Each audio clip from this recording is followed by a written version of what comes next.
काजमी साहब, सरकार कमजोर है लेकिन मुंहजोर है। हाँ, इस पर ध्यान दीजिए। जी। सरकार कमजोर है हाँ, लेकिन मुंहजोर है।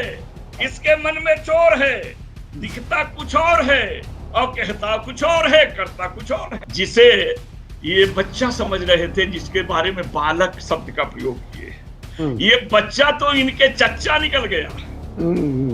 बच्चा जिसे समझ रहे थे मोदी, वो बच्चा मोदी का चच्चा निकल गया। ये जो संविधान, वो शंकर की क्या तस्वीर दिखाना, गुरु नानक का तस्वीर दिखाना, इस्लाम के बारे में बात करना, ये करना, ये वो आप समझिए, ये सदन में इसलिए नहीं बोला, मोदी के हाथ से इन मुद्दों को छीनना चाहा कि तुम हिंदुत्व हिंदुत्व बंद करो, तुम उसके नहीं, हम भी हैं। यानी जो तुम जातीय समीकरण को बिगाड़ करके ये करना चाहते हो, इससे अब दूर हट जाओ।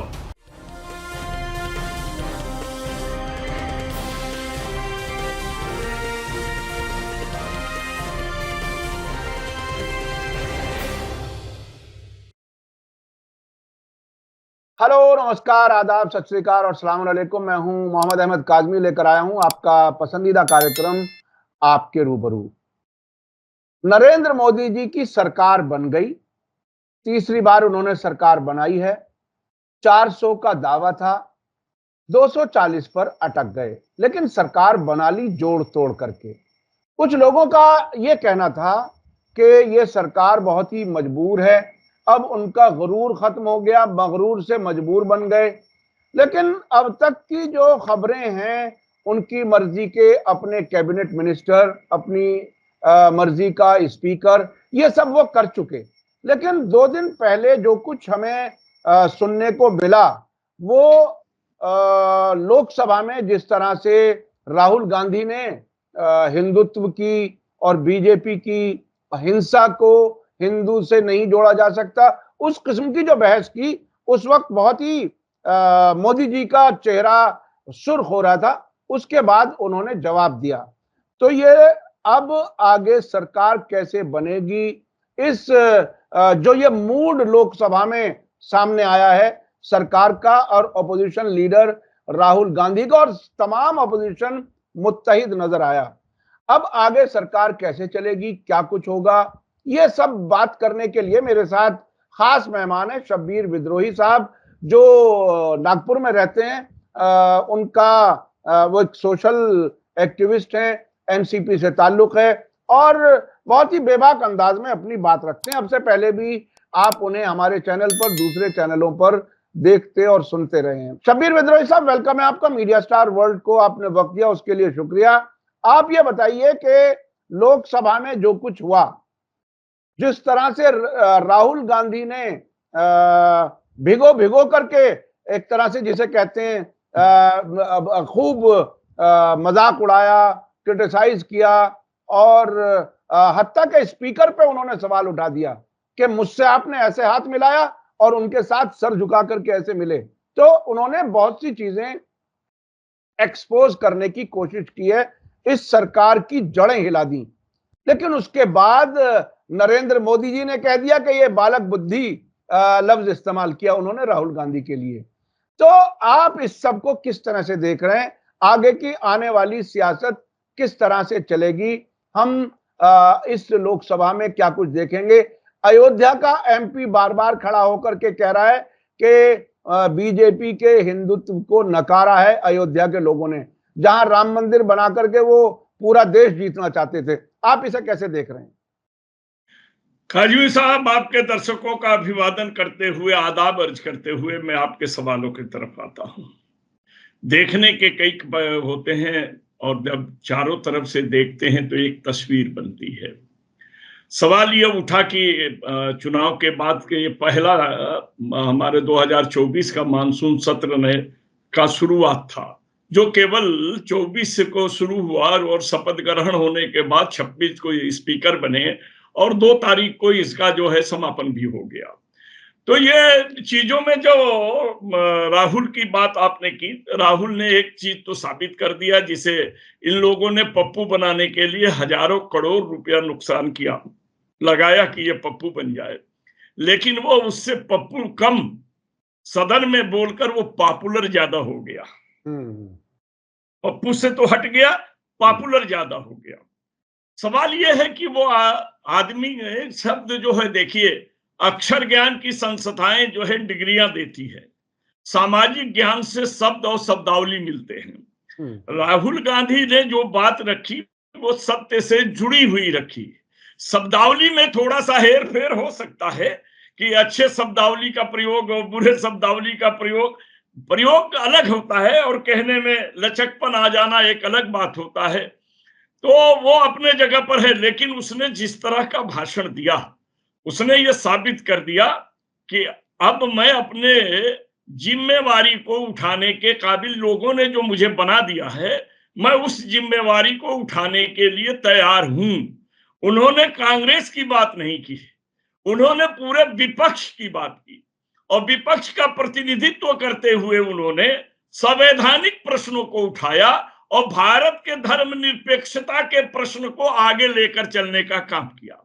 उन्होंने तस्वीरों का सहारा लिया, और वो चाहे तस्वीर गुरु नानक जी का रहा हो, चाहे वो तस्वीर जो है शंकर का रहा हो, ये सारी तस्वीरों का सहारा लेते हुए उन्होंने ये बताना चाहा कि जिन हिंदू धर्म, अब वैसे तो मेरा इसमें मतभेद है, हिंदू धर्म है ही नहीं है, ये सभ्यता है, धर्म सनातन है, और इस पर 1995 में सुप्रीम कोर्ट का फैसला भी है।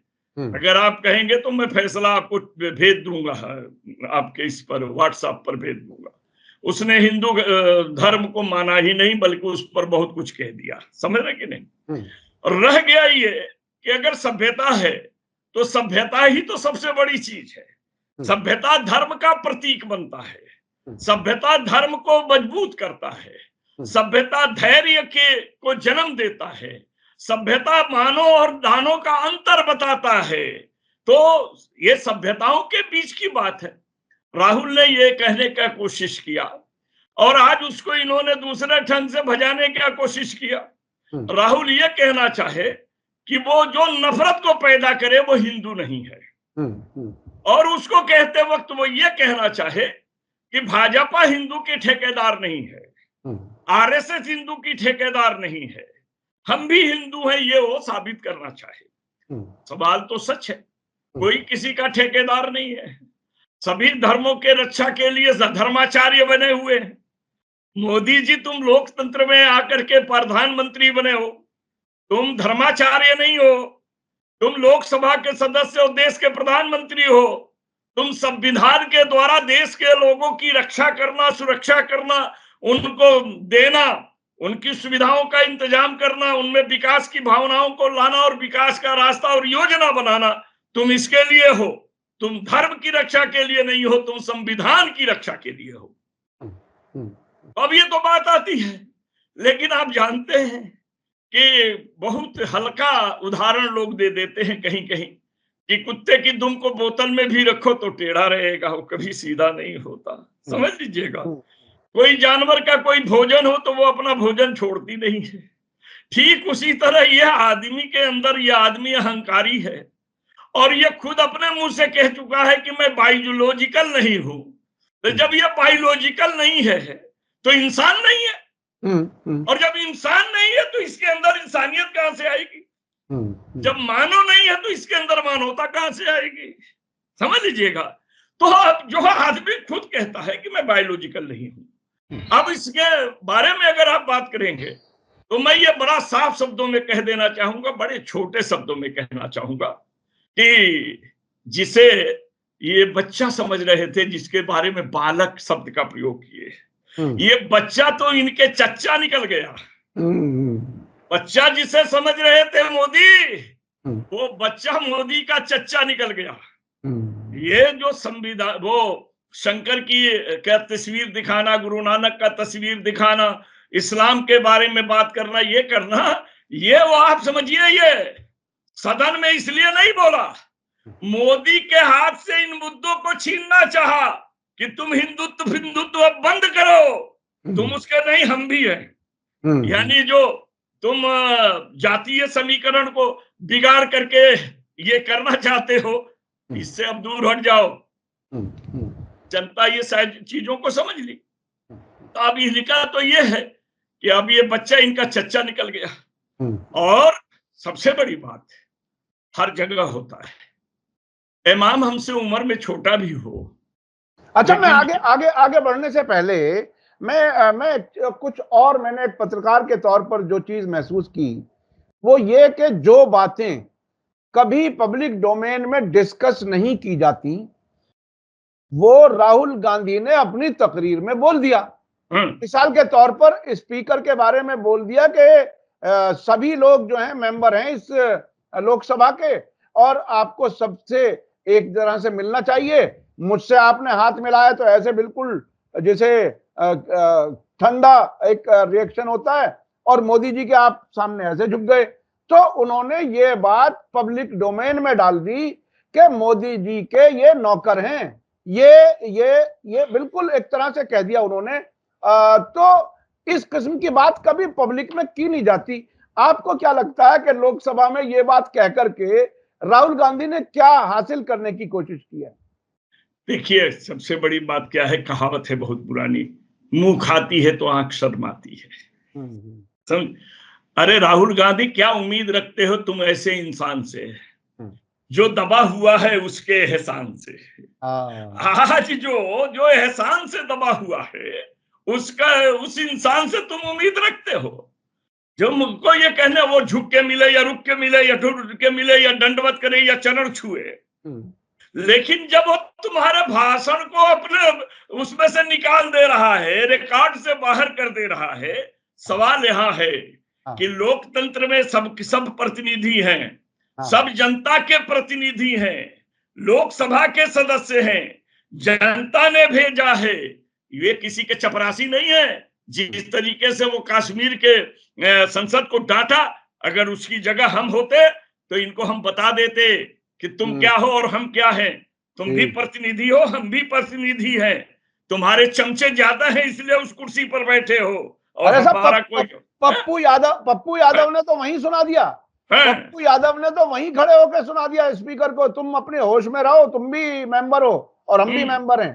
तो अब आपको क्या लगता है ऐसी हालत में जबकि सरकार कमजोर है, बैसाखियों पर खड़ी है, ऐसे वक्त में स्पीकर की इज्जत कैसे बचेगी जो एहसान के नीचे दबा हुआ है? काजमी साहब, सरकार कमजोर है लेकिन मुंहजोर है, इस पर ध्यान दीजिए। सरकार कमजोर है लेकिन मुंहजोर है, इसके मन में चोर है, दिखता कुछ और है और कहता कुछ और है, करता कुछ और है। जी, ये है, ये आपने हकीकत बता दी कि सरकार मुंहजोर है। अच्छा, मुंहजोर पे मैं एक बात थोड़ा सा और आगे चलाता हूं, माफ कीजिएगा, मैं आपको ज्यादा देर लंबा नहीं बोलने देना, कोई बात नहीं दे पा रहा। लेकिन ये जो मुंहजोर सरकार है जिसमें उन्होंने आखिर में धमकी भी दी, मोदी जी ने धमकी भी दी,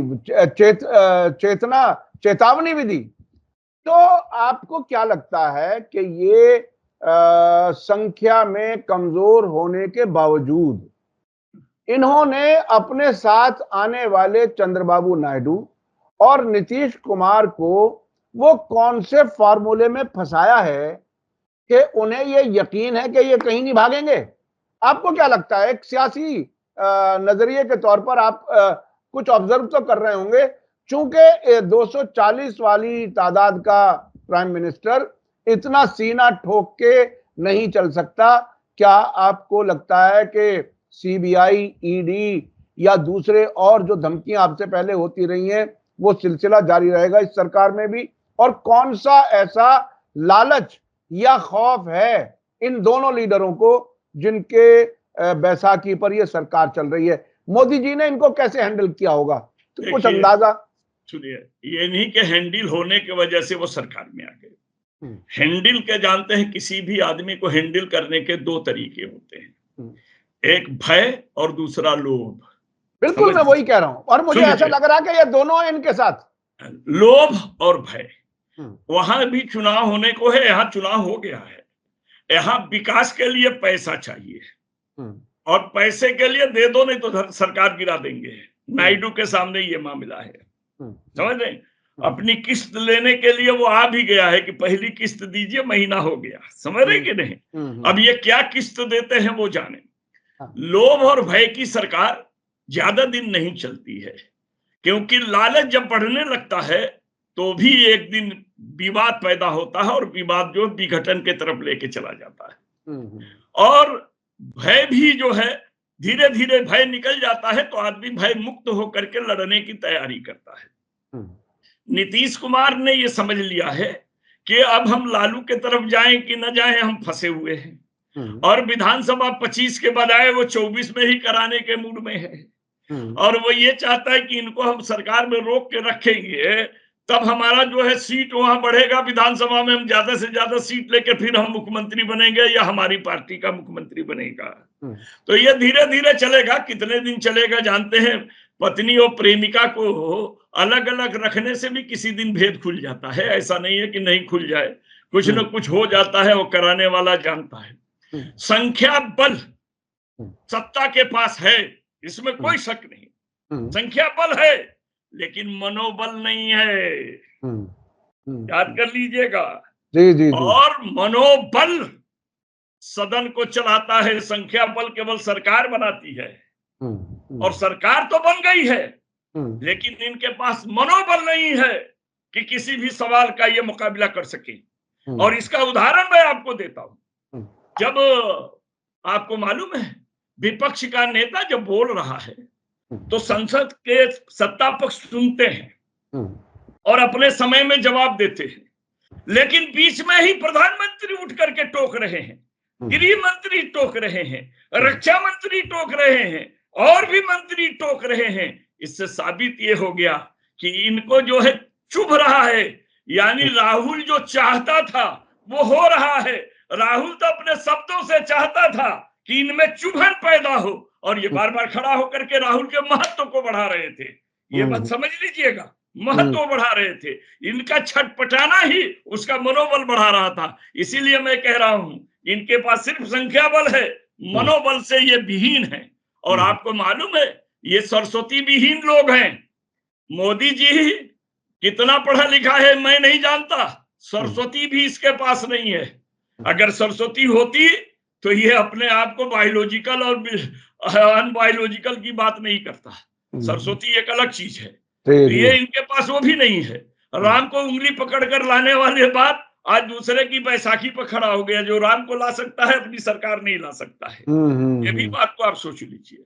अच्छा, ये बताइए कि ये जो आपने इशारा दिया कि प्रधानमंत्री को उठ के जवाब देना पड़ा, गृह मंत्री को, रक्षा मंत्री को, ये सब एक तरह से जो वो प्रोवोक करा रहे थे राहुल गांधी, और वो बोलने के लिए मजबूर हो रहे थे। सियासत में जब ऐसा किया जाता है तो इसके क्या मानी होते हैं? इसमें मतलब मैं थोड़ा सा आपका एनालिसिस समझना चाह रहा हूं कि जैसे बॉडी लैंग्वेज पढ़ी जाती है ना, इसी तरह से जबान को भी पढ़ा जाता है। हमारे यहाँ पत्रकारिता में भी यही सब कोशिश होती है समझने की कि आगे क्या होने वाला है, क्या डर है सरकार को, किस खौफ में है। और राहुल एक के बाद एक बहुत मजबूत चोट मारते चले गए। हिंदू उनके नफरत और हिंसा, उसकी बातें भी करते रहे। और नीट और कौन कौन से सवाल, सारे सवाल वो खड़े कर रहे हैं। क्या लगता है कि आपको ये सरकार इस तरह से रोजाना जूते खा करके चलेगी क्या? नहीं, देखिए एक्चुअली सबसे बड़ी बात बताएं, सरकार को जो है कानून बनाने के लिए सदन में भेजा गया, समस्या के निदान के लिए भेजा गया, बहस मुद्दों पर करने के लिए भेजा गया, मौखिक टकराव के लिए नहीं भेजा गया। सवाल जो होते हैं, सवाल क्या है इस पर भी बात होता है। सवाल जो है, नफरत एक है, देश में नफरत आपने बढ़ा दिया, वो एक सवाल है। लेकिन ये जो बार बार उठ करके कर रहे थे, ये उनके क्षमता को बता रहा था कि इनके में अंदर बर्दाश्त करने की क्षमता नहीं है, प्रतीक्षा करने की क्षमता नहीं है।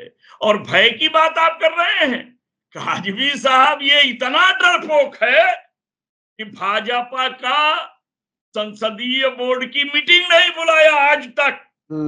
ये हमारे खिलाफ कोई बोल देगा तो क्या हो जाएगा, समझ लीजिएगा।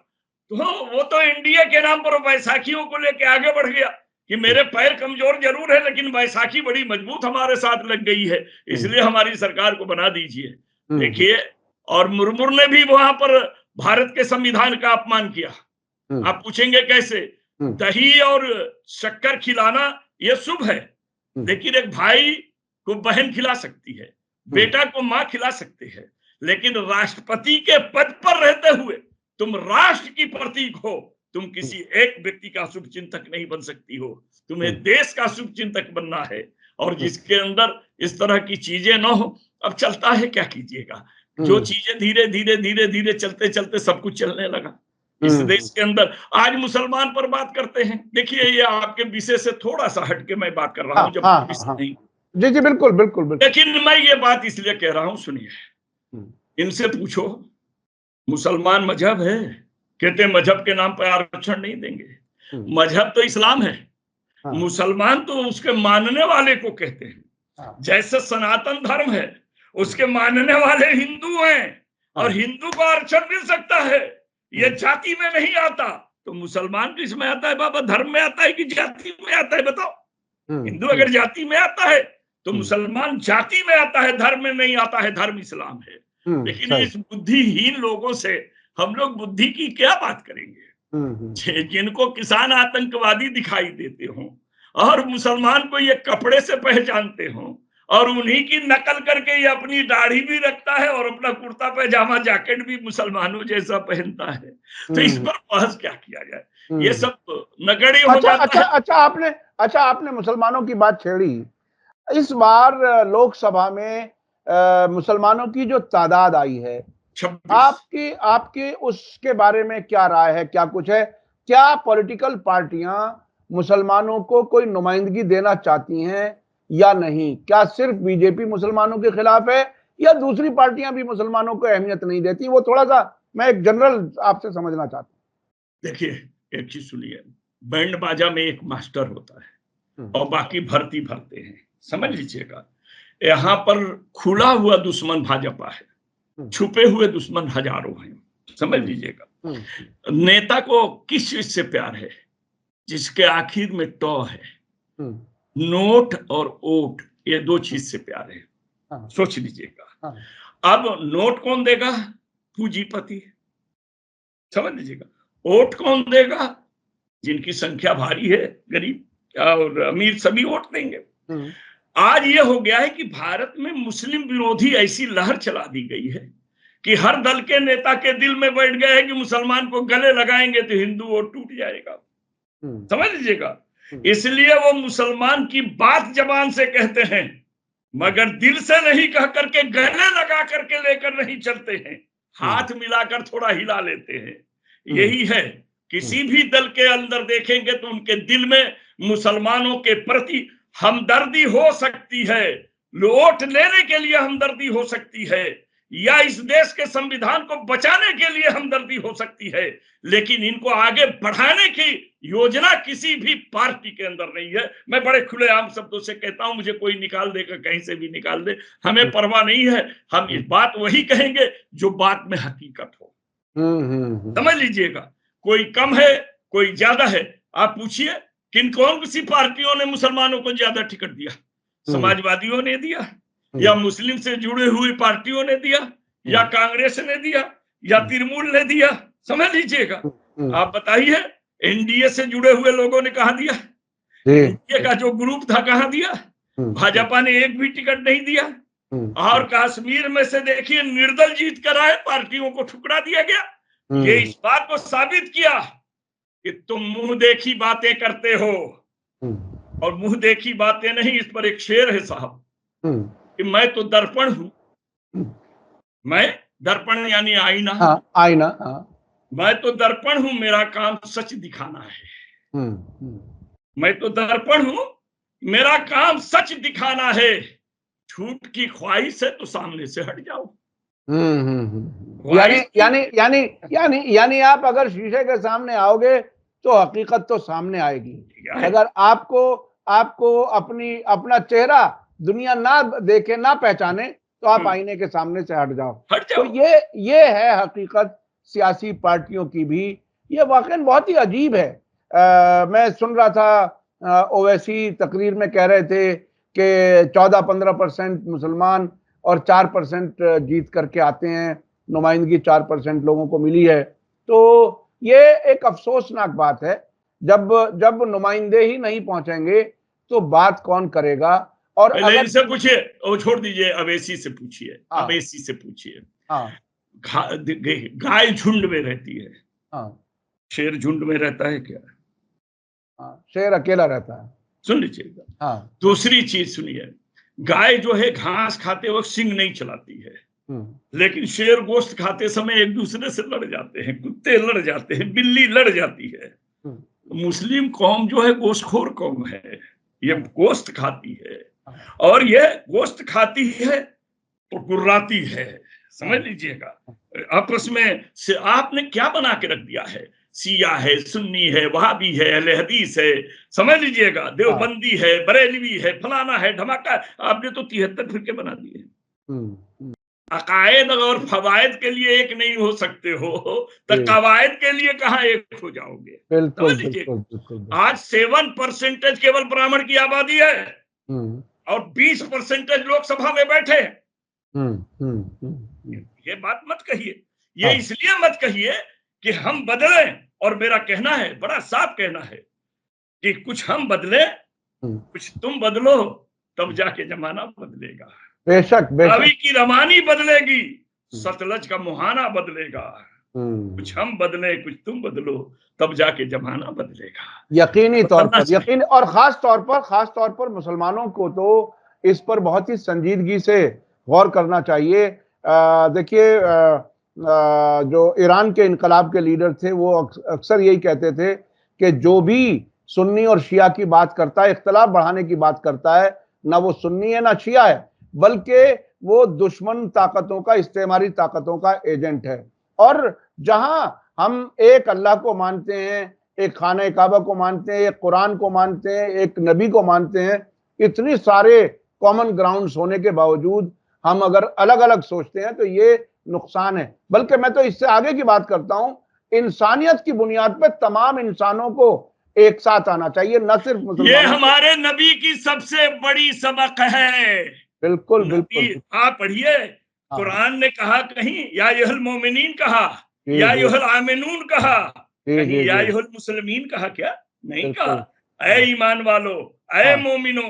कुरान ने कहीं कौमियत की बात नहीं की, कुरान ने ईमान की बात कही, अमन की बात कही, हकीकत की बात कही, बात कहा इंसान का कहा, और इंसान में अफजल इंसान बन जाओगे तो मुसलमान हो जाओगे। बिल्कुल बिल्कुल ऐसा ही है। क्योंकि आपको याद होगा, एक छोटी सी बात कहकर बात को खत्म करूंगा। जब नबी के को पत्थरों से मारकर लौलहार कर दिया गया, तो फरिश्ते आए, कहे या रसूल अल्लाह, कहिए हम पहाड़ों के बीच इन्हें मिसल देते हैं। नबी ने कहा नहीं, इन्हीं में से अल्लाह को मानने वाले पैदा होंगे। तो अपने दुश्मनों के लिए भी दुआएं देने का सबक हमारे इस्लाम ने दिया है। तो हमारा तो आपने जो कहा, मेरा पहला फार्मूला तो वही है कि सारे इंसान के लिए इस्लाम है, और उसमें बेहतरीन इंसान बन गए तो मुसलमान। बेशक बेशक बेशक, बहुत अच्छा पैगाम आपने दिया। और मैं समझता हूं कि अगर हमारे सभी दर्शक इस बात पर गौर करें और आगे बढ़ाएं ये बात। और आपको ये वीडियो कैसा लगा कमेंट्स में जरूर लिखें। वक्त की कमी की वजह से मैं और लंबी बात नहीं कर सकता। मैं समझता हूं कि इस वक्त का जो सियासी हाल है, आखिर में मैं थोड़ा सा आपसे जानना चाहूंगा, आपको ये सरकार कितने टाइम चलती हुई नजर आ रही है? चलेगी या रुक जाएगी? देखिए, शेर का पेट भरा रहता है तो सोया रहता है, और जब उसका पेट खाली होता है तो शिकार को निकलता है। ये दो बैसाखियां हैं। इन बैसाखियों को जब तक ये तेल लगाते रहेंगे तब तक खेल में रहेंगे, और जिस दिन ये तेल लगाना बंद कर देंगे उस दिन सरकार गिर जाएगी। जी जी जी, ये अपने फायदा उठाने की कोशिश करेंगे। एक पत्रकार ने तो ये कहा कि दिल्ली को एटीएम के तौर पर इस्तेमाल करेंगे ये चंद्रा बाबू करेंगे, हमने पहले ही कहा वो भी करेंगे। जी जी जी बिल्कुल। बहुत बहुत शुक्रिया। इसी के साथ मुझे दीजिए इजाजत। धन्यवाद, शुक्रिया। जय भारत, जय हिंद। मीडिया स्टार वर्ल्ड के और वीडियो देखने के लिए हमारे चैनल को सब्सक्राइब करें और सीधे नोटिफिकेशन पाने के लिए बेल आइकन दबाएं। और अगर हमारी खबर सच्ची और अच्छी लगे तो अपने व्हाट्सएप, इंस्टाग्राम, फेसबुक और ट्विटर अकाउंट पर जरूर शेयर करें।